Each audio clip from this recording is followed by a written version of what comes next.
Nagsimula lang naman lahat ng kaguluhan na ito noong mangarap ang ating Vice Presidente na maging presidente ng maaga. Nung mangarap ang former president na paupuin yung kanyang anak na maging presidente kaagad.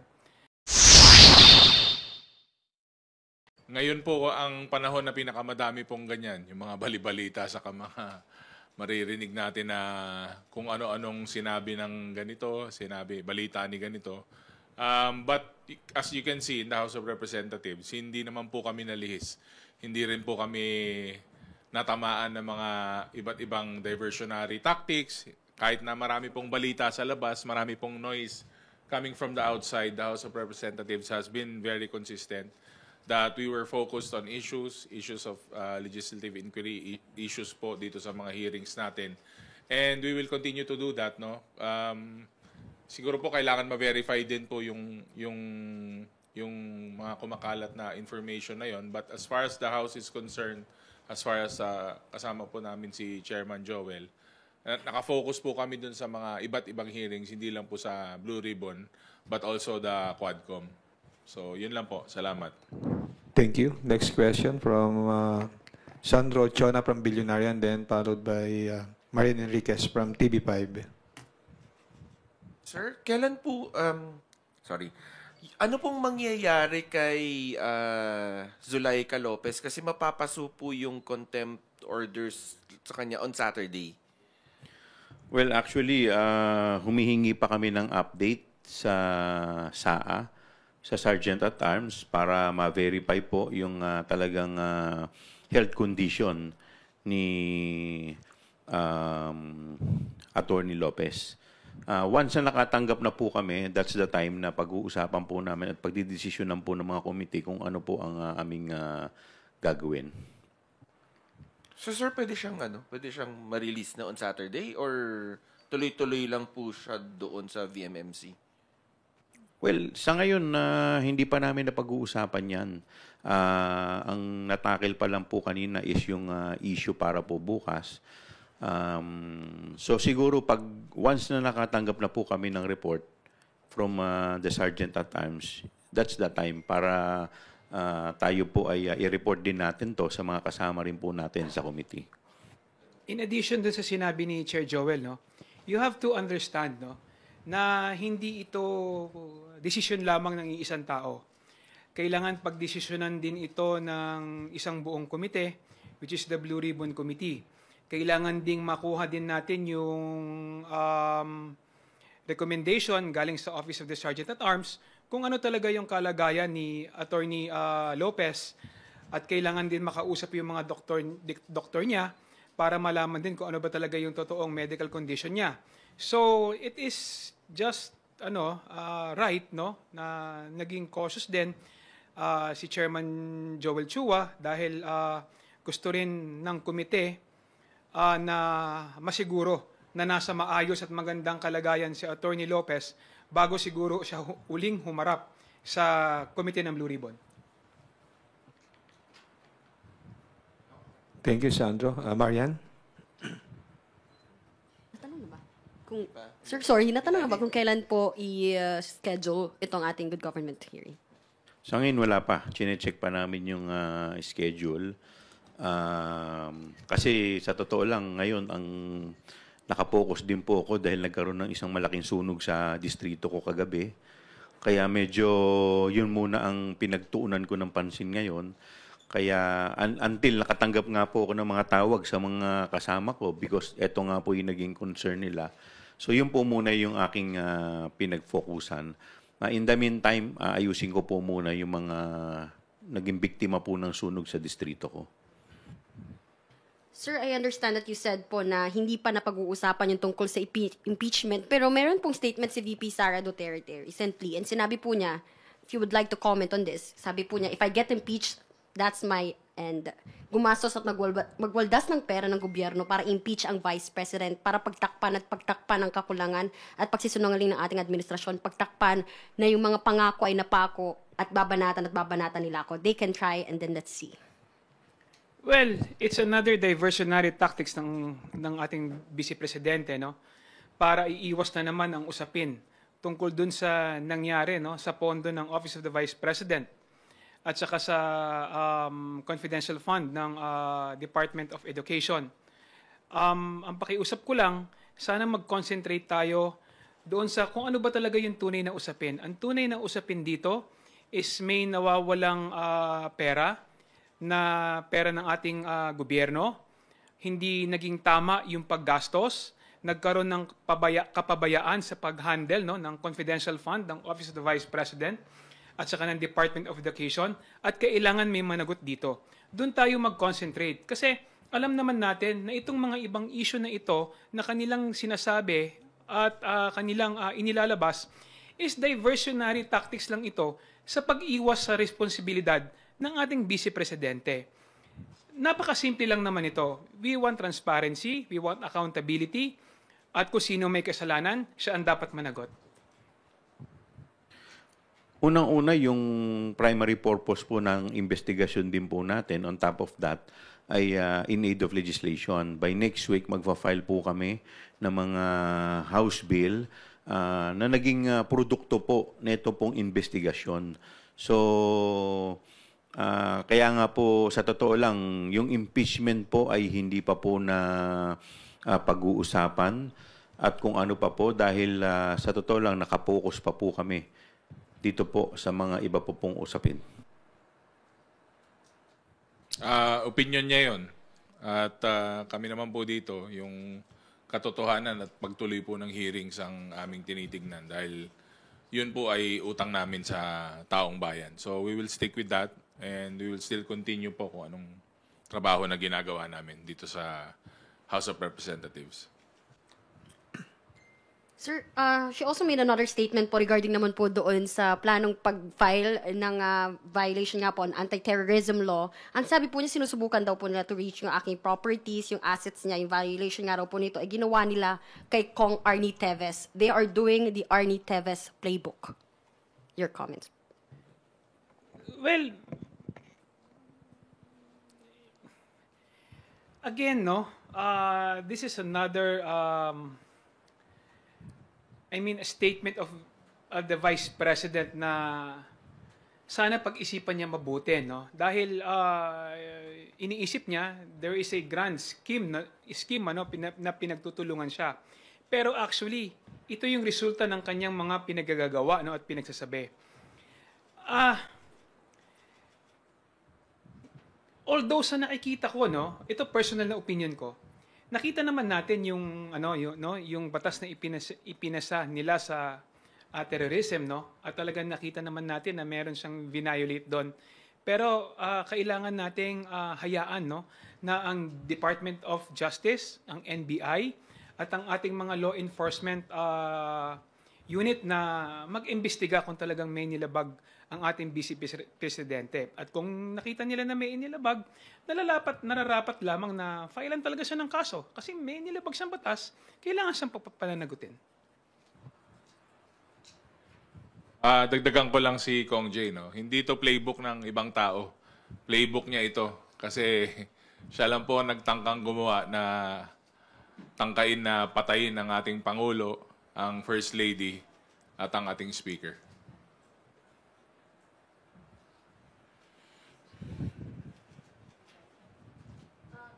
Sir, kasi thank you so much. Pero regarding lang po ulit doon sa impeachment complaint, you mentioned po before, I think a month ago, Chair Chua, na may nakikita kayong grounds kay VP Sara nga po sa hindi pag-explika ng itong mga confidential funds. I think you mentioned about graft and corruption and betrayal of public trust. Do you still hold this same sentiment pa rin ba?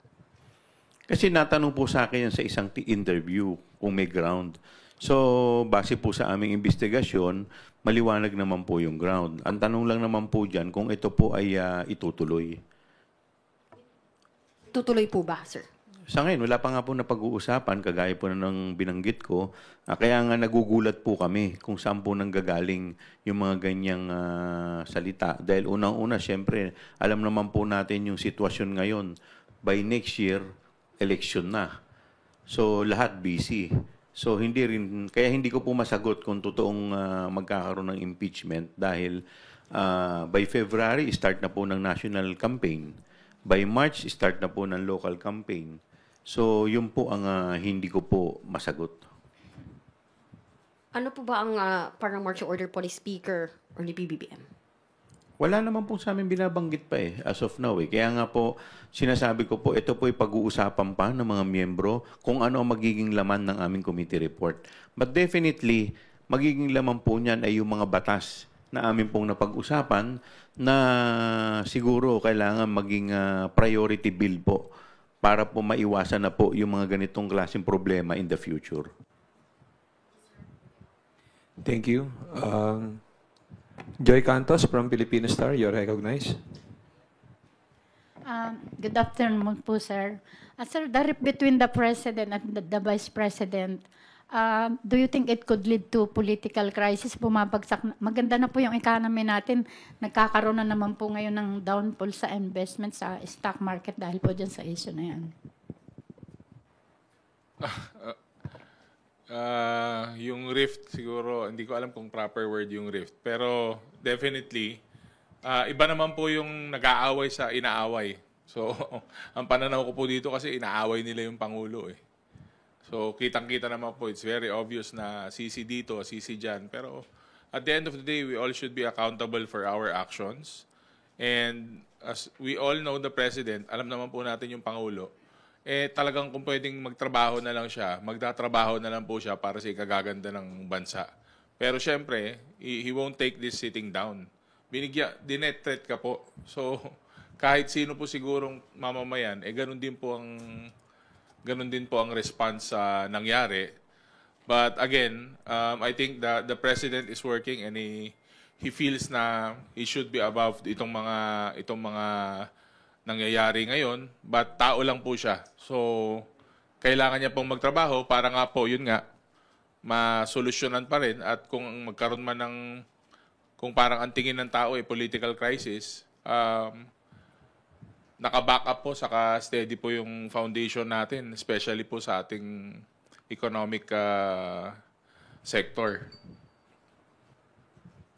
Alam po ninyo ako, sa totoo lang, nalulungkot po ako dahil nung ako po'y nagsimula dito sa Kongreso, ako po'y hindi kabilang sa kanilang partido. Hindi po ako kasama sa unit team. Kaya lang po, ako po bilang isang mambabatas, ako po kasi naniniwala na lahat po tayo, people have spoken, nagsalita na po ang tao nung eleksyon.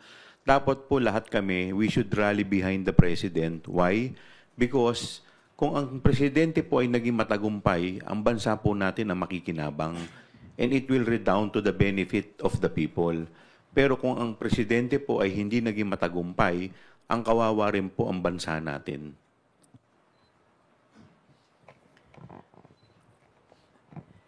Nagsimula lang naman lahat ng kaguluhan na ito noong mangarap ang ating Vice Presidente na maging presidente ng maaga. Nung mangarap ang former president na paupuin yung kanyang anak na maging presidente kaagad. Doon naman nagsimula lahat ng ito. Nakita naman natin ng ating presidente, si Presidente BBM, napakamahinahon na leader, napakamahinahon na tao dahil yan yung kanyang personalidad. Hindi pumapatol sa kahit anumang usapin na tingin niya makakasakit sa ekonomiya ng ating bansa. Nakita naman natin ang pagtatrabaho ng ating presidente kasama ng ating speaker. Wala silang ibang gustong mangyari kundi umangat ang kabuhayan ng ating mamamayan. Kung wala lang sanang maagang nangarap, wala lang sanang maagang nag-ambisyon na maging presidente, tahimik naman ang lahat.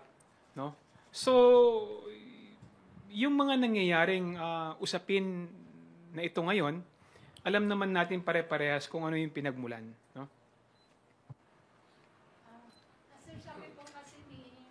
Vice President, yun daw sinabi po niya ay conditional threat without place. O daw po yung mga nagre-react.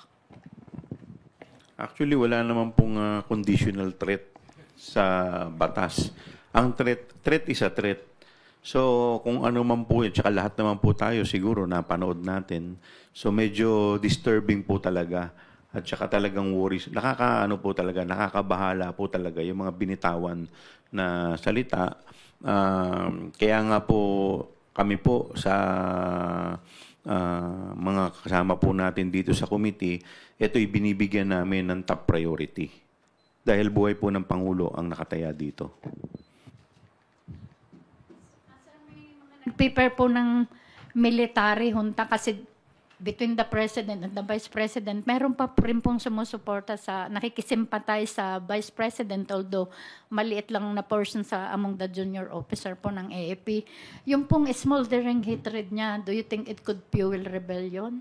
Kasi po in other countries kasi yung massive na mga ganyang issue po ay lumalaki. Opo, yung mga resentment, pero although dito wala namang gano'n po maliban lang dun sa mga ka-DDS. Well, naniniwala tayo sa professionalismo ng ng ating armed forces. At nakikita naman natin 'yan sa mga sinasabi ng ating sa liderato ng armed forces na dapat hindi sila idinadamay sa away politika dito sa ating bansa. They are here to protect the people, they are here to protect the Constitution, At sana i-spare na lang natin sila sa mga ganitong klaseng usapin at wag na lang natin silang idamay, Katulad ng mga binitawang salita ng ating former president na talagang alam natin na mali at hindi katanggap-tanggap at nakakapagbigay ng ng dibisyon sa ating bansa. So nagpapasalamat nagpapasalamat ako sa leadership ng military, sa kanilang professionalismo at talagang sana ipagpatuloy nila yung pagtatanggol sa konstitusyon at pagtatanggol sa ating mamamayan. Nung isang araw po, napakinggan ko po yung statement ng dating PIDEA chief, si Colonel Dionisio ba yun? Maganda po yung kanyang sinabi na ang mga military po, ang kanila pong loyalty ay nasa konstitusyon. Ako po'y naniniwala na hindi naman po sila magpapagamit sa politika at lahat naman po ang mga military natin ngayon, ako po'y naniniwala ay mga professional. At the end of the day, ako po ay malaki po ang tiwala namin na ito po ay hindi mangyayari. Thank you. Sandro Chona from Billionaire TV. Sir, follow-up lang ako. Sir, ano po versus VP Sara? Congressman J. Kong Hoon, na lahat naman talaga ay karapatan ito eh. At the end of the day, syempre, lahat ang mga opinion ng bawat isa, bawat sektor, dapat respetuhin po natin. Again, dapat nating irespeto yung karapatan ng ating mamamayan na mag-file ng impeachment o ng reklamo sa kanilang mga opisyales, including po sa ating Vice Presidente. Hindi po natin ito kailangan saklawan at kailangan din nating igalang kung meron man sa Kongreso, mga na miyembro ng Kongreso na mag-i-endorso nito. Pero kung kami tatanungin ninyo kung meron bang stand ang administrasyon ng Kongreso sa pangunguna ng ating Speaker, wala po, hindi po namin yan na pag-uusapan. Kung meron bang iniutos o sinasabi sa amin, again, hindi po namin yan na pag-uusapan. Ang isa lang ang importante sa amin, magawa ang aming responsibilidad, matapos ang aming hearing, makapagpagawa kami ng committee report sa pamumuno ni Chairman Joel at makapagpasa kami ng mga batas na kung saan mas mapoprotektahan yung paggastos sa confidential fund ng bawat ahensya. Kasi naniniwala po kami na hindi na ito dapat maulit.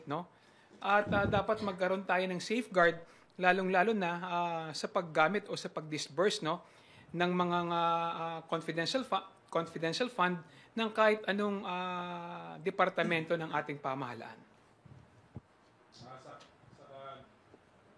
Wala.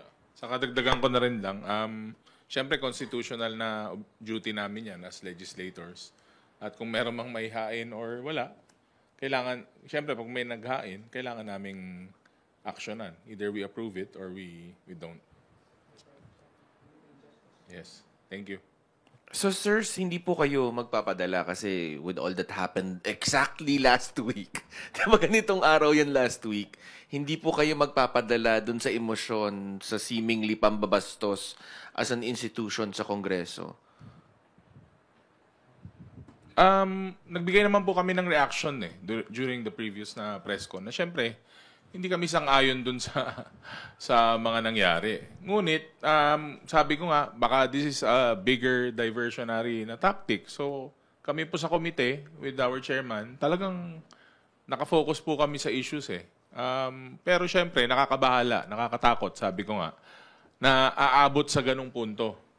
Sabi ko pa nga, sino kayang hired assassin na to? International, local, anong death squad galing to? So, may mga tanong tayong ganun kung saang death squad, sino ba itong mga taong to, yun yung mga imbestigahan. Ngunit, hindi kami pwedeng, sabi mo nga, hindi kami pwedeng magpadala sa emosyon namin kasi nga may goal kami sa komite, which is yung mga hearings namin at makagawa kami ng ma-improve namin itong mga batas na to na may mga loopholes na siguro kailangan ng i-update. Nandun po yung focus ng committees. We are not delusional, no? We are focused, no? Kung ano yung trabaho na aming kailangan gawin, kung ano yung trabaho na aming kinaharap. We are not mentally stable, no? We are not emotionally unstable, no? So, we are in the right mind. Alam namin yung trabaho kailangan namin gawin at alam namin kung ano yung mga kailangan namin tapusin in aid of legislation. Thank you. Big Samintak from Net25. Please proceed with your questions. Okay. Sir, clarification lang doon sa regarding sa issue ng impeachment.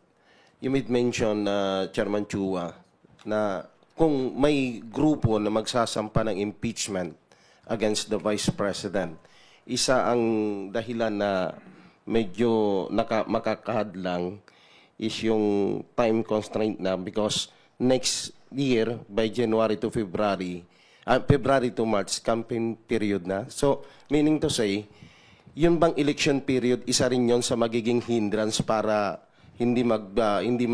kumbaga, magkakaproblema doon sa pag-push through ng impeachment against the Vice President? Well, that is only my personal opinion. Dahil at the end of the day, syempre, hindi ko rin naman po alam kung biglang final po yan, syempre, mauobliga rin po yung mga senador to act on it.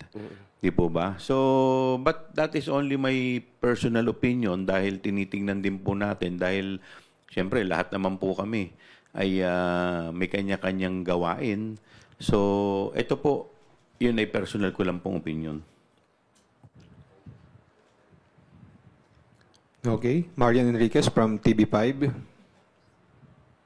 Sir, yung regarding ng Pulit sa Good Government, meron na po ba tayong timeline? Nakikita ba natin na, yung kailan ba natin nakikitang matatapos po itong Good Government hearing?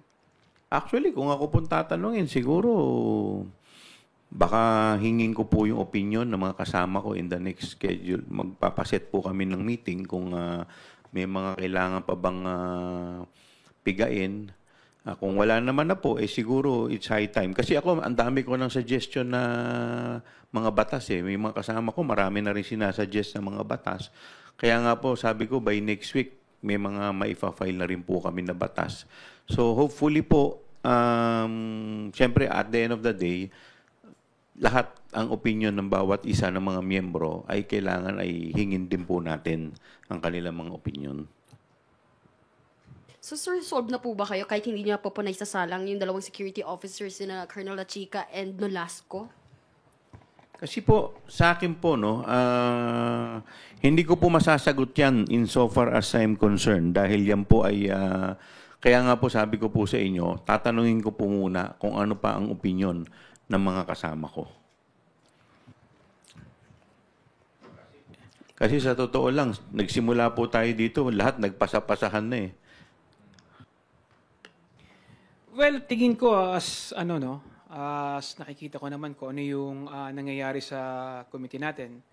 siguro kung tatanungin niyo kung gaano katagal, siguro may mga isa o dalawa o isa na ano pa no na hearing pa na magaganap no para siguro makita natin ano yung kung ano talaga yung nangyari.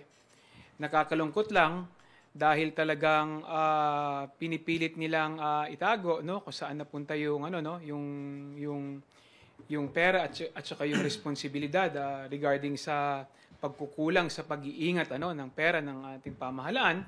So it's up to the committee. Tama naman si Chairman Joel. Kailangan pagdesisyonan niya ng bawat miyembro at yung aming committee report kailangan isubmit sa plenaryo. At kailangan din naming magpasa ng ng batas para siguraduhin na itong mga nangyayaring pagkukulang, itong nangyaring korupsyon regarding sa confidential fund ng Office of the Vice President at saka ng Department of Education hindi na maulit. Sir, clarify lang. You mentioned earlier po, doon sa start pa lang po ng press con natin na pinopostpone po natin yung good government hearing tomorrow to pave the way for the NBI investigation. Nang sa ganun, ay hindi kami nagagamit bilang excuse para masagot ang complaint dito. Yun nga yung invitation kay VP Sara. What made you say po na nagagamit po kayo? Kasi di po ba nagkaroon po siya ng press con at sinasabi niya kaya hindi siya pupunta bukas sa NBI dahil meron daw po siyang committee hearing na atenan. Kaya nga po, yun nga po yung pinarating sa akin ng mga kasama ko na parang ang nangyari kami pa ang nagiging dahilan para o nagiging excuse para po hindi siya maka-attend. Now, to pave way, para hindi naman po, kasi alam po ninyo yung issue po dun sa NBI ay mabigat po. It concerns national security po. Kaya po, kami po ay magbibigay po kami nang sa ganun ay hindi na po kami magamit na dahilan para hindi po siya makarating bukas. Any message po to VP Sara Duterte?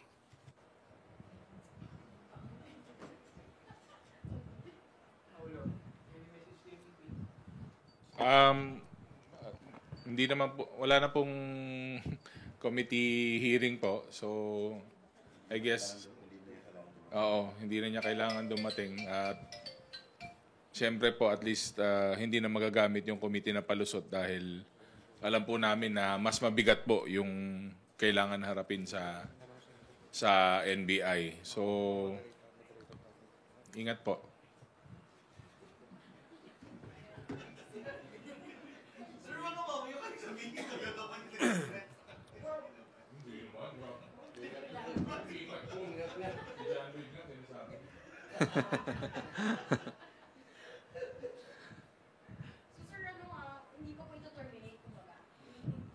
Ito-terminate yung good government. Pinospone lang namin yung hearing. Okay, thank you. Until such time na makapag-file ang komite ng committee report sa plenaryo, dire-diretso pa rin yung trabaho ng komite regarding sa confidential fund issue ng Office of the Vice President. Thank you. If there are no further questions, we will conclude this press conference. We would like to thank again Chairman Chua, Chairman Kong Hun, and Deputy Majority Leader Ortega for joining us today. To everyone, magandang tanghali. Maraming salamat.